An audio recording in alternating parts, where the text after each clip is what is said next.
नमस्कार। आज है हमारा चैप्टर दूसरा, विश्व की प्रमुख जनजातियाँ। तो थोड़ा सा जान लेते हैं। पृथ्वी पर मानव को रहते हुए लाखों वर्ष बीत चुके हैं। इस लंबे काल में मानव ने प्राकृतिक वातावरण के साथ समायोजन करना है वो सीखा है। मानव के ने तकनीकी विकास के साथ साथ वातावरण समायोजन में तीव्र गति से परिवर्तन भी किया है। विश्व में आज भी कुछ ऐसे क्षेत्र हैं जिनमें कई जनजातियां हैं वो आदिम ढंग से अपना जीवन यापन है वो कर रही है। उनकी जीवन शैली में कोई विशेष बदलाव वो नहीं आया है, मतलब जैसे पहले रहते थे वर्तमान में भी उसी तरीके से वह जनजाति है वो निवास कर रही है। मुख्य रूप से 6 प्रकार की जनजाति है वो निवास करती है। सबसे पहला है ध्रुवीय व ठंडे प्रदेशों में निवास करने वाली जनजाति। तो ये जनजाति है वो एक एस्किमो जनजाति, सेमोयडस जनजाति और याकुत जनजाति। ये मुख्य रूप से 3 प्रकार की जनजाति है वो ध्रुवीय व ठंडे प्रदेशों में निवास करने वाली जनजाति है। दूसरी जनजाति है विषुवत रेखीय सघन वनों में निवास करने वाली जनजाति। यह है पिग्मी, सेमांग और सकाई। ये 3 प्रकार की जनजाति भी विषुवत रेखीय सघन वनों में निवास करने वाली जनजाति है। तीसरी जनजाति है उष्ण व शुष्क कालाहारी मरुस्थल में निवास करने वाली जनजाति। यह जनजाति है मुख्य रूप से बुशमैन जनजाति है वो निवास करती है। चौथी जनजाति है उष्ण कटिबंधीय घास क्षेत्र में निवास करने वाली जनजाति। यह है मसाई व बद्दू जनजाति। ये 2 प्रकार की जनजाति है वो निवास करती है। पांचवा है समशीतोष्ण कटिबंधीय घास क्षेत्रों में निवास करने वाली जनजाति। यह है खिरगिज जनजाति। छठा है दुर्गम पहाड़ी व पठारी क्षेत्रों में निवास करने वाली जनजाति है तो भील, गोड, सथाल, मीणा, नागा व अन्य कई प्रकार की जनजातियां वो निवास है वो करती है। आपके दूसरे अध्याय में मुख्य रूप से आपकी जो 4 जनजाति है वो इस अध्याय के अंतर्गत बताई गई है। तो सबसे पहले जो जनजाति है वो एस्किमो जनजाति, दूसरी जनजाति है वो बुशमैन जनजाति, तीसरी जनजाति है वो भील, चौथी है गोड जनजाति। तो आज हम सिर्फ एस्किमो जनजाति के बारे में हम इनका देखते हैं। एस्किमो जनजाति आर्कटिक प्रदेशों में मानव आज भी विकास की प्रारंभिक अवस्था में है। एस्किमो जनजाति के लोग अपना जीवन यापन आखेट करना, जिसका मतलब होता है शिकार करना, मछली पकड़ना, संग्रहण करना आदि से है वो करते हैं, या इनके आदि मुख्य आधार है वो माने जाते हैं। एस्किमो जनजाति का शाब्दिक अर्थ होता है कच्चा मांस खाने वाले। ये लोग है वो कच्चा मांस खाते हैं और बर्फीले प्रदेशों में निवास करते हैं। एस्किमो है वो मंगोल प्रजाति से संबंधित है। तो आपके ये प्रश्न बनता है कि एस्किमो कौन सी प्रजाति से संबंधित है? वो मंगोल प्रजाति से संबंधित है। और एस्किमो का शाब्दिक अर्थ क्या होता है? कच्चा मांस खाने वाला। अब शारीरिक एस्किमो के शारीरिक संगठन। एस्किमो का चेहरा सपाट एवं चौड़ा होता है। इनका त्वचा का रंग पीलापन लिए हुए भूरा होता है। बाल भद्दे होते हैं इनके काले। कद मंझला, नाक चपटी, आंखें गहरी कत्थई एवं तिरछी होती है। इनका जबड़ा भारी, मुंह चौड़ा तथा दांत है वो इनके सफेद और मजबूत है वो होते हैं। इनका शरीर है वो हष्टपुष्ट प्रवृत्ति का होता है तथा एस्किमो जनजाति के लोग स्वभाव में सरल व हंसमुख प्रवृत्ति के लोग है वो होते हैं। अब इसका फर्स्ट पॉइंट है निवास क्षेत्र। एस्किमो जनजाति प्रारंभ से ही आर्कटिक व टुंड्रा प्रदेशों तक ही सीमित है। इस क्षेत्र में अलास्का से लेकर बेरिंग जल डमरू के मध्य तक इनका विस्तार है वो फैला हुआ है। ये अलास्का, कनाडा, उत्तरी साइबेरिया व ग्रीनलैंड में रहते हैं। इन क्षेत्रों में इन जनजाति को सेमोयडस, याकुत, चकची व तुंग के नाम से इनको जाना जाता है। निम्न तापमान, बर्फीली आंधियां एवं कम रोशनी युक्त एवं कठोर जलवायु में लगभग 10 लाख एस्किमो के लोग हैं वो 10 वर्षों से इस प्रदेश में रह रहे हैं तथा जाड़े की ऋतु बहुत ही लंबी व ग्रीष्म ऋतु बहुत ही छोटी होती है। वार्षिक औसत तापमान है वो 0 डिग्री सेंटीग्रेड से भी नीचे रहता है। और यहाँ पे जो वर्षा होती है वो हिम के रूप में होती है। और इस क्षेत्र में प्रमुख जीव प्राणीजात जीव ध्रुवीय भालू, खरगोश, लोमड़ी, रेंडियर, कुत्ते, समुद्र में सी व्हेल, वालरस जैसी विशालकाय मछलियां है वो पाई जाती है। तो यही है एस्किमो जनजाति जो अलग अलग क्षेत्रों के अंतर्गत फैली हुई है। दूसरा पॉइंट है आर्थिक क्रियाकलाप। इसमें सबसे पहले है आखेट। शिकार करना एस्किमो के जीविकोपार्जन का एकमात्र साधन है वो माना जाता है। ये शीतकाल व ग्रीष्म काल में विभिन्न प्रकार से शिकार वो करते हैं। मतलब शीतकाल और ग्रीष्म काल में विभिन्न प्रकार से शिकार की विधियां है वो अपनाते हैं। सबसे पहले शीतकालीन आखेट। इस ऋतु में एस्किमो समुद्र तट के किनारे सील मछली का है वो शिकार है वो करते हैं।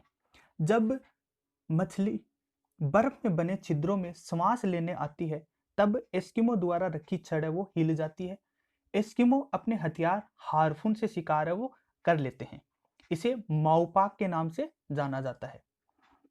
और माउपाक का शाब्दिक जो अर्थ होता है वो प्रतीक्षा करना है। ये आपके प्रश्न बनता है कि माउपाक का शाब्दिक अर्थ क्या होता है? प्रतीक्षा करना।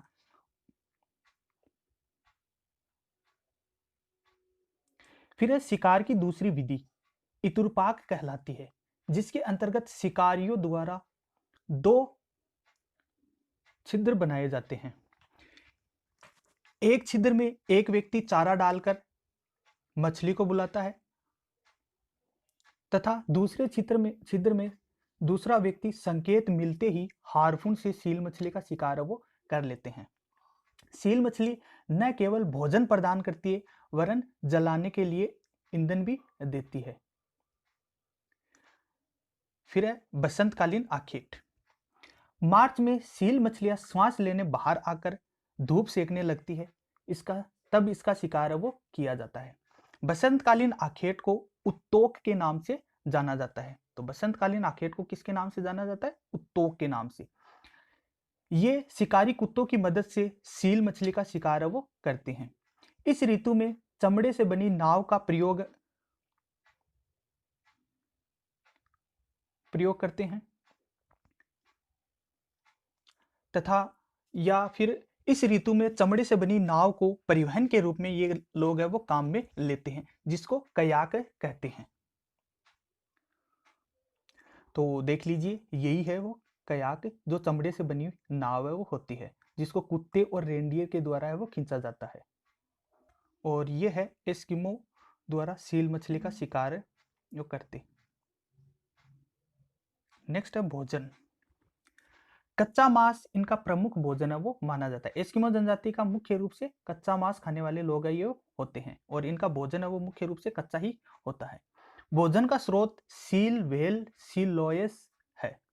छोटी मछलियां व स्थलीय जीव जंतुओं वो से भी ये अपना भोजन है वो प्राप्त है वो करते हैं। फिर है इनके वस्त्र।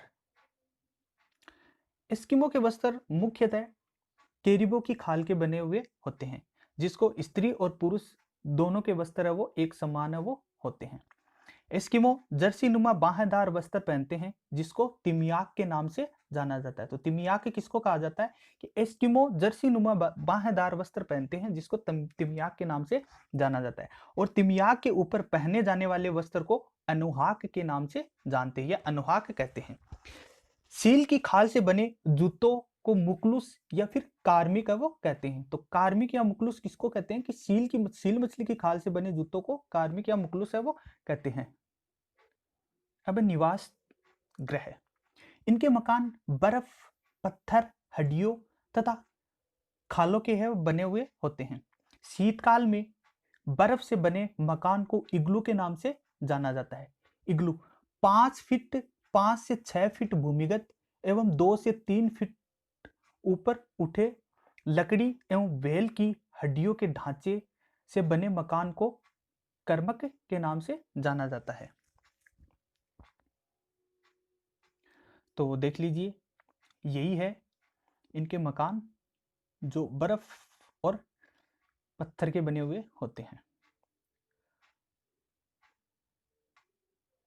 नेक्स्ट है यंत्र एवं उपकरण। तो इसमें सबसे पहले है कयाक, चमड़े से बनी एक प्रकार की नाव जो 5 मीटर लंबी तथा 1.5 मीटर वो चौड़ी होती है, जिसको कयाक के नाम से जाना जाता है। दूसरा है उमियाक, बड़ी नाव जो व्हेल मछली के शिकार के दौरान काम में ली जाती है, उसको उमियाक के नाम से जाना जाता है। नेक्स्ट है हार्पून, सील मछलियों के शिकार के लिए प्रयुक्त 1.2 से 1.5 मीटर लंबा भालानुमा हथियार जो रस्सी से बंधा हुआ होता है, उसको हार्पून के नाम से जाना जाता है। नेक्स्ट है सलेज, बर्फ पर चलने वाली पहिए विहीन गाड़ी जिसे कुत्ते व रेंडियर खींचते हैं, यह सलेज गाड़ी वालरस की हड्डियों से बनी हुई होती है। फिर तीसरा पॉइंट है समाज व संस्कृति। ये लोग छोटे छोटे समूहों के अंतर्गत वो रहते हैं तथा इनका जीवन घुमक्कड़ प्रवृत्ति का होता है, यानी एक जगह से दूसरी जगह ये अपना जीवन यापन है वो करते हैं। इन लोगों का जीवन है वो स्थायी है वो नहीं होता है। इनका समाज है वो पितृवंशीय होता है, मतलब समाज में ही अपने पिता को वो मानते हैं। एस्किमो जाति के लोग एल्यूट भाषा है वो बोलते हैं। तो एस्किमो जाति के लोग वो कौन सी भाषा बोलते हैं? एल्यूट भाषा। ये लोग जादू टोने में भी विश्वास है वो करते हैं तथा प्रकृति पूजक और ईश्वर की उपासना भी करते हैं, और ये प्रकृति को ही अपना देवता मानकर उनकी पूजा करते हैं। चौथा पॉइंट है वातावरण समायोजन। एस्किमो जनजाति में वातावरण समायोजन की दक्षता अपने आप में ही एक अनूठा उदाहरण है वो मानी जाती है। एस्किमो हिम का प्रयोग कर हिम का निवास गृह वो बनाते हैं।